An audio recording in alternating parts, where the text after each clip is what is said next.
उस रात के बाद मैंने कभी इंस्टा नहीं चलाया।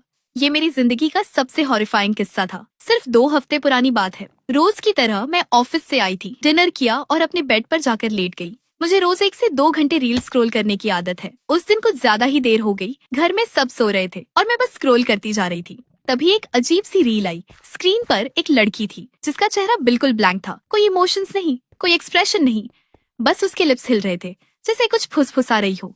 पता नहीं क्यों मैं बस उसको घूरती रही। 5 मिनट तक मैं लिटरली फ्रीज हो गई। ना आंख झपकती ना कुछ, जैसे किसी ने मुझे हिप्नोटाइज कर दिया हो। फिर एकदम से मैंने फोन को जोर से दूर फेंका और आंखों को मसलने लगी। पानी पिया, थोड़ा नॉर्मल होने की कोशिश की। फिर देखा तो रात के 2:30 बज चुके थे। मैंने सोचा कुछ नहीं है, वहम होगा, और बिना ज्यादा सोच के सो गई।